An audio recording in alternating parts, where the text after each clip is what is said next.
Good morning, everybody. It's Melissa Mango here, and today I want to talk to you about getting complete. It's really significant today, especially we've got 2013 right in front of us. We're going to be celebrating the new year. We're also kind of getting complete with whatever was in the past, so this is a perfect opportunity to look at your life and get complete in other areas. So this is not a new concept. This is talked about quite a bit.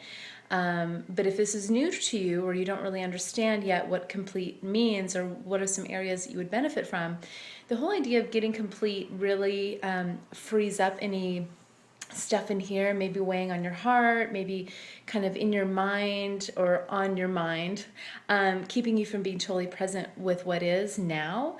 And little distractions throughout the day, things that keep coming to mind, like, oh, I need to do that, or that doesn't feel really right, or wonder why that happened. So those are some opportunities that you can get complete. So here's some examples of ways you can get complete in preparation for 2013, this magical time that we're all in. So one of them is getting complete with money. And what I mean by that is maybe there's some old parking tickets that you have that you're kind of like shoving in the drawer and you're like, whatever. Pulling out those and either making a plan to pay them or, writing the letters that you need to write. Also with bills. Maybe there's a really crazy bill from college that you're just not wanting to deal with. Like really taking responsibility and getting that in the further motion of getting complete. And I keep making this circle with my hand because that's what it feels like. It's this whole cycle that's coming in completion.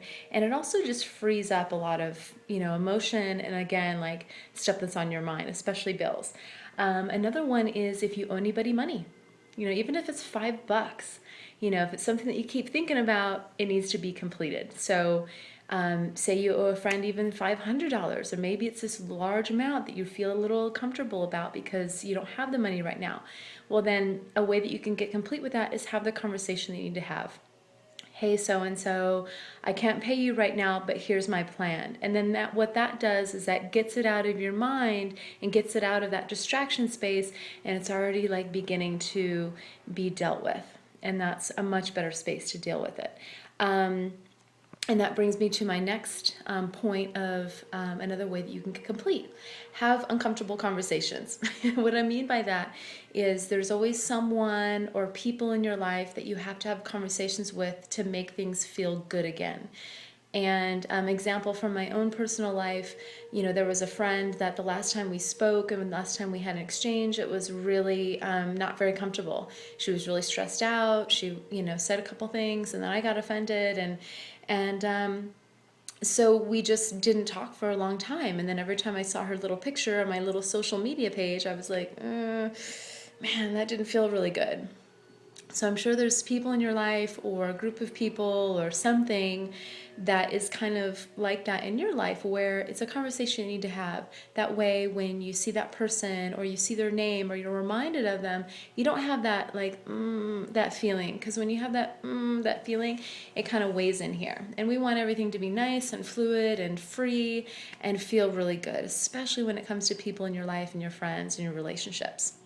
So have the conversations, even if it's uncomfortable, even if you're not sure what you want to say, just addressing it and being open and really speaking whatever that truth is a beautiful start. So another way of getting complete would be with physical items. Are there things around your house that don't belong to you? Are there things around your house that maybe belong to a past boyfriend or lover or girlfriend or whatever? Instead of throwing those things away, again, returning them and getting complete. Maybe there's a belt that belongs to a friend. I mean, this may seem pretty petty or like, they don't want it, but it's completing it. That way, every time you open your closet, you're not seeing that little item and going, again, that's something that's pulling your energy out from what is right now for you. So, an example in my life, I had a bunch of stuff at my mom's house because she's got a lot of property, and we'll talk about that later. She has a lot of storage and a lot of space, and when I was traveling and when I was living in California, I didn't have anywhere to put it. And so when I moved back to Boise this summer, it was nice to get complete with all that stuff, like bring it all back to my house, go through it all, and I realized I had some stuff that belonged to an old boyfriend of mine.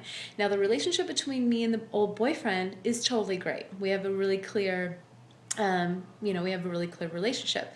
but I noticed that I had a couple things of his that he would probably really appreciate having back. And I've been looking at it and looking at it and looking at it and finally just send it away, you know? And that way it's kind of out of my life, and that, you know, it's freeing up, you know, space, and also kind of freeing up that space within, like, oh, I wonder, or I need to send that. So that's a really good thing to get complete with. Another example is getting to my mom. She has about 40 acres of beautiful farmland, and it's at a horse ranch. And I don't know what it is about people, but she's got some friends that come over and say, hey, you've got a bunch of property. I'm going to just dump my funky ass trailer on your property and store it here. And she's such an accommodator. She's a loving person. So she's like, okay, sure. So I go over to her house and I look out there and I'm like, what's that funky ass trailer doing out there? And she's like, yeah, so-and-so dropped that off because he needs to store it here, but rah, rah, rah, rah, rah, rah, rah.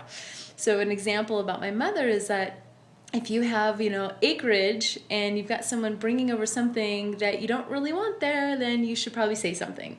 So if someone's saying something to you, if someone's trying to dump something on you physically or emotionally, if someone is, you know, if there's an agreement that you agreed to at one time, but now you feel different about, like any time of agreement with somebody or something where it feels like, rah, rah, rah, rah, rah, or you're just feeling like, nah, that doesn't feel really good, then you need to say something. Because by not saying something, that really accumulates and calcifies, and it's just like a lot of blocked energy. And again, it like takes you out of, you know, what you really want. So that's another example of getting clear. So what my mom could do, if she's listening, is go ahead and call that person up and say, hey, I know I've got a lot of property here, but could you move your funky house trailer off my property because I really don't want it on here. Thank you so much. Please store it somewhere else. And if the person takes it the wrong way, that's really their problem. But I mean, as long as you are honest and you're kind, that's the best that you can do. So there's just some ways that you can get complete. I'm really excited for you guys. I mean, this is a really powerful exercise. I use it with a lot of clients of mine, and it's amazing how much space, literal space, you can clear up, you know, not only in your home and your life, but also like in here. Everything should feel really good. And also in here, everything should be feeling really good and moving forward. So, you know, make some lists and see what in your life do you need to get kind of completion with, or think about, or address in a certain way, so you have a certain level of honesty and then also just clarity. So happy New Year, everyone, and I'll see you in 2013.